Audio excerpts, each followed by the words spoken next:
Selamat siang Ibu. Terima kasih atas waktu dan kesempatan yang telah diberikan kepada kelompok kami. Kami dari kelompok 16 akan presentasikan hasil kerja kelompok kami mengenai bea balik nama kendaraan bermotor. Nama saya Justinus Rikian Ea. Saya sebagai pemateri 1 dan moderator, dan teman saya Dan saya Yohanes Kiran Siswani sebagai pemateri 2. Jadi, yang pertama, kami akan menjelaskan apa dasar hukum yang mengatur tentang bea balik nama kendaraan bermotor atau BBNKB terkhusus di daerah Nusa Tenggara Timur. Dasar hukum yang mengatur bea balik nama kendaraan bermotor atau BBNKB di daerah Nusa Tenggara Timur atau NTT adalah Peraturan Daerah Perda Provinsi Nusa Tenggara Timur Nomor 2 Tahun 2010 dan Peraturan Gubernur atau Pergub Provinsi Nusa Tenggara Timur Nomor 46 Tahun 2024. Rinciannya sebagai berikut. Yang pertama, PT NTT Nomor 2 Tahun 2010 menyatakan bahwa peraturan ini memberikan dasar hukum utama mengenai BBNKB di NTT yang mengatur tentang tarif, dasar pengenaan, dan prosedur pembayaran. Yang kedua, Pergub NTT Nomor 46 Tahun 2024 menyatakan peraturan ini memberikan rincian lebih lanjut mengenai mekanisme pengenaan dan perhitungan BBNKB, termasuk ketentuan mengenai keringanan atau pembebasan BBNKB seperti yang disebutkan dalam Pasal 4 Ayat 2. Yang ketiga, Peraturan Gubernur NTT Nomor 12 Tahun 2023. Peraturan ini memberikan keringanan atau pembebasan BBNKB dan pajak kendaraan bermotor atau PKB bagi kendaraan yang dimutasi dari luar provinsi ke NTT. Yang keempat, Undang-Undang Nomor 1 Tahun 2022 tentang hubungan keuangan pusat dan daerah. Undang-undang ini merupakan dasar hukum nasional yang mengatur tentang pemungutan dan pengelolaan pajak daerah, termasuk BBNKB seperti yang disebutkan oleh Badan Pendapatan dan Aset Daerah NTT. Selanjutnya, dasar pengenaan BBNKB. Dasar pengenaan BBNKB adalah nilai jual kendaraan bermotor atau NJKB yang ditetapkan oleh pemerintah pusat dan pemerintah daerah seperti yang disebutkan dalam Peraturan Daerah Provinsi Nusa Tenggara Timur Nomor 1 Tahun 2024 tadi. Sedangkan tarif BBNKB itu di NTT ditetapkan sebesar 12,5% dari dasar pengenaan. Selanjutnya, kita akan mengenal apa saja jenis-jenis BBNKB yang berlaku di Indonesia. Jenis BBNKB yang berlaku di Indonesia itu ada dua. Di Indonesia, BBNKB atau bea balik nama kendaraan bermotor dibedakan menjadi dua jenis utama, yaitu BBNKB 1 dan BBNKB 2. BBNKB 1 dikenakan saat balik nama kendaraan dalam satu wilayah administrasi, misalnya antar kota dalam satu provinsi, sedangkan BBNKB 2 dikenakan saat balik nama antar wilayah administrasi, seperti antar provinsi. Berikut adalah penjelasan lebih rincinya atau lebih detailnya. BBNKB 1 dikenakan untuk balik nama kendaraan yang tetap berada dalam satu wilayah administrasi. Contohnya, balik nama kendaraan dari satu kota ke kota lain dalam satu provinsi. Kita bisa ambil contoh di sekitar kita, seperti kita ingin balik nama kendaraan bermotor dari luar kota, dari luar ND, yaitu Bajawa ke ND. Mereka itu akan masuk dalam BBNKB 1 karena masih tergabung dalam satu provinsi, itu Provinsi Nusa Tenggara Timur.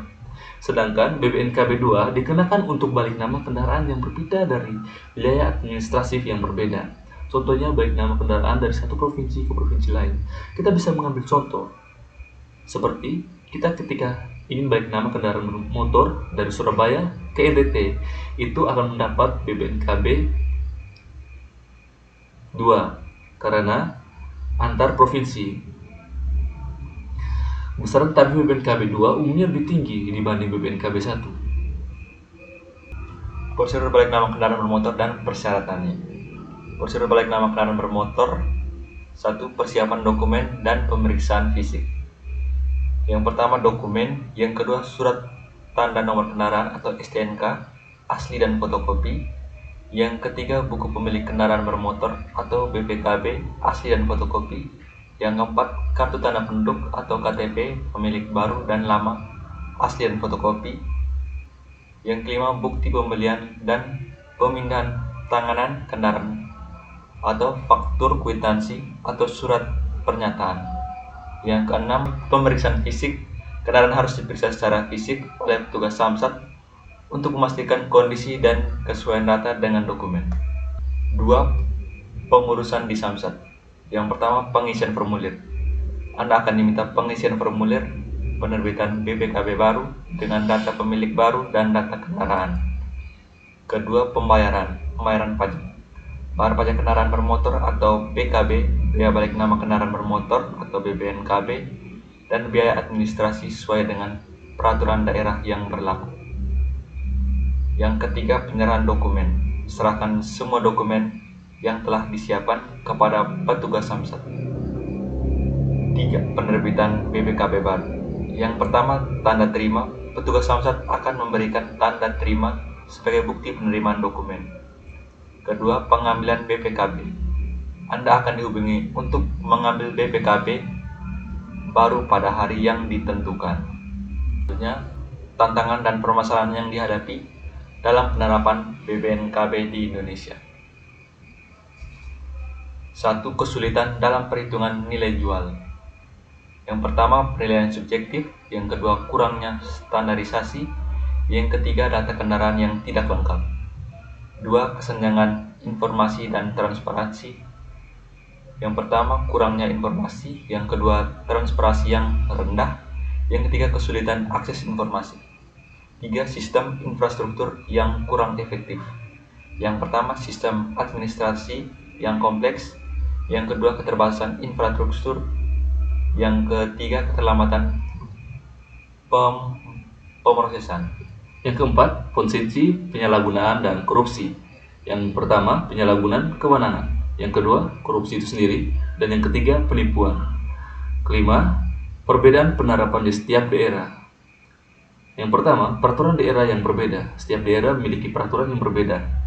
Yang kedua, sistem dan prosedur yang berbeda. Yang ketiga, biaya yang berbeda. Upaya untuk mengatasi tantangan. 1. Peningkatan transparansi dan akuntabilitas. Yang kedua, peningkatan sistem dan infrastruktur. Yang ketiga, sosialisasi dan edukasi. Yang keempat, standarisasi penilaian kendaraan. Yang kelima, peningkatan koordinasi antar daerah. Kesimpulan dari presentasi kami, berdasarkan uraian di atas dapat disimpulkan bahwa biaya balik nama kendaraan bermotor atau BBNKB di Indonesia diatur dalam berbagai peraturan perundang-undangan. Namun secara umum tidak memiliki jenis yang berbeda, melainkan hanya satu jenis pajak dengan besaran yang bervariasi tergantung faktor-faktor tertentu. Prosedur balik nama kendaraan dan persyaratannya relatif standar, namun dapat bervariasi antar daerah. Penerapan BBNKB di Indonesia menghadapi berbagai tantangan dan permasalahan, terutama terkait penghitungan nilai jual kendaraan, kesenjangan informasi dan transparansi, sistem dan infrastruktur yang kurang efektif, potensi penyalahgunaan dan korupsi, serta perbedaan penerapan di setiap daerah. Oleh karena itu, diperlukan upaya untuk meningkatkan transparansi, efisiensi sistem, dan sosialisasi kepada masyarakat agar penerapan BBNKB dapat berjalan lebih optimal dan adil. Demikian hasil presentasi dari kelompok kami. Atas kurang dan lebihnya kami mohon maaf dan terima kasih.